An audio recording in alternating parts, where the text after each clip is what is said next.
étudiants sortants. On a dit aussi, l'ISAT c'est Nevers, c'est la Nièvre, mais croyez-le ou pas, l'ISAT maintenant c'est le monde. Et j'ai l'habitude de dire que le jour où il y aura des martiens sur Terre, il y aura un ISAT. Parce qu'aujourd'hui, sur mon royaume, il ne se couche plus le soleil, nous avons des étudiants en Malaisie. Pas plus tard qu'il y a 2 jours, un d'entre eux s'est fait attaquer par un essaim de frelons et est tombé d'une falaise. Heureusement, il va bien. Donc, l'étendue de nos relations. Et parmi nos relations fructueuses et particulièrement stratégiques,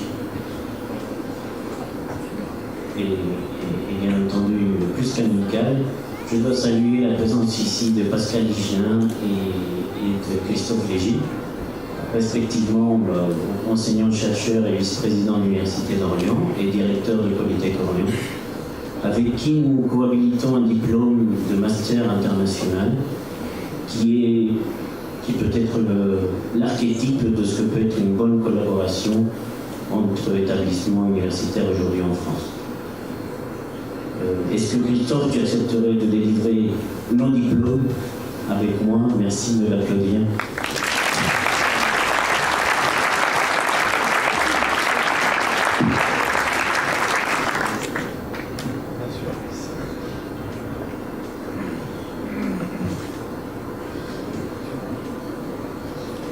Oui, avec grand plaisir, j'accepte avec toi de délivrer ces diplômes. Comme tu le disais, ce master international, c'est, je pense, quelque chose d'essentiel. En tout cas, ça fonctionne de manière remarquable entre nos 2 écoles. Remarquable parce qu'il y a une collaboration quotidienne entre les enseignants. Et puis remarquable parce que, comme tu le disais, on accueille des jeunes du monde entier.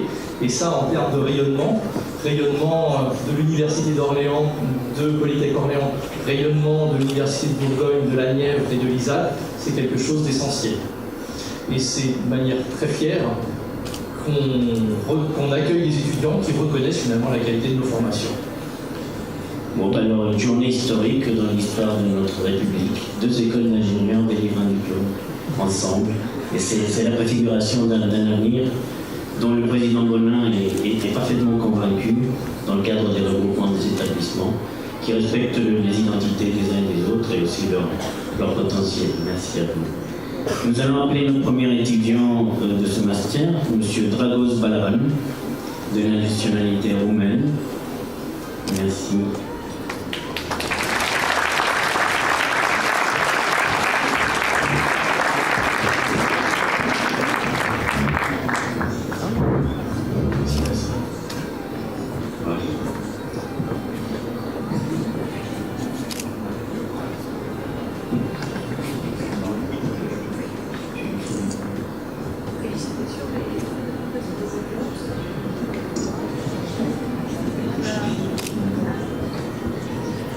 Bien, alors M. Xi Yugan, de nationalité chinoise.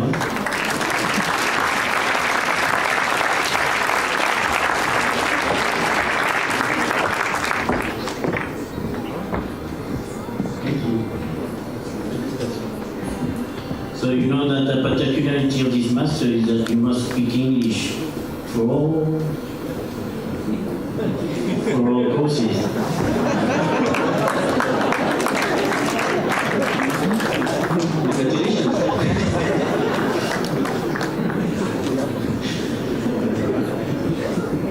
Oui, c'est un diplôme qui est délivré complètement en anglais, donc je remercie tous les intervenants de nos 2 établissements qui font l'effort quotidien et pas évident de parler anglais à ces jeunes. Et c'est cette langue anglaise qui en fait l'attractivité.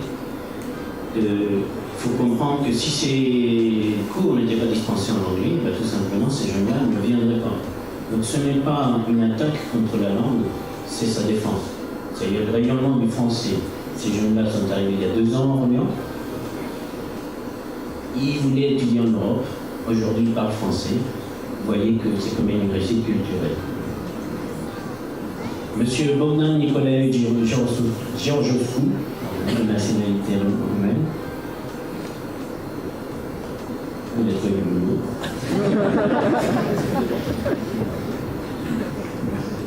Monsieur Tennis John, est-ce que le tennis là? Bien. Alors, est-ce que monsieur... Là, ça se complique, hein. Je demande à l'auditoire un peu de compréhension. Manimutu Kaligaman.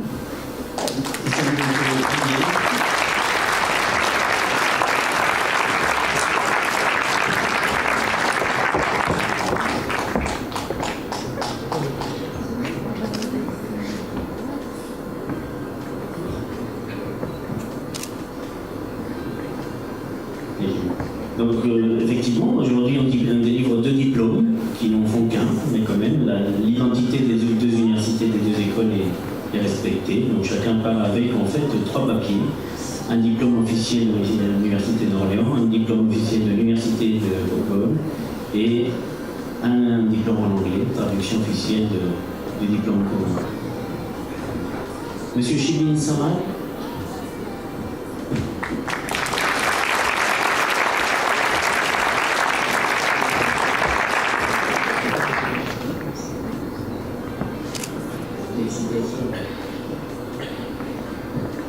L'Inde est un pays immense, hein, on pourrait dire que c'est un continent, donc il faudrait préciser en même temps que la nationalité et la région d'origine. Nous avons plusieurs étudiants originaires du Kerala, dont M. Sanand Sanjeev.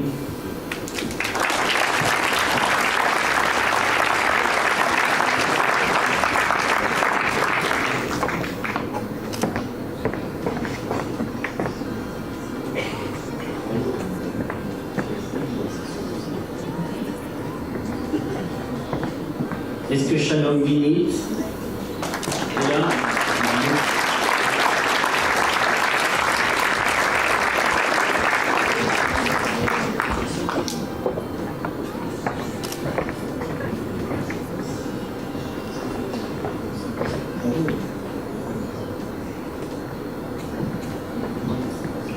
Merci beaucoup. Merci Christophe pour participer avec moi à cette remise des diplômes. C'est une promotion de 9 étudiants, première promotion de ce master, et donc les fers de lance de cette future coopération franco-indienne dans le domaine de l'automobile, puisqu'ils s'orientent tous vers des postes à responsabilité, soit en Inde, soit en Europe, au sein de grands groupes automobiles.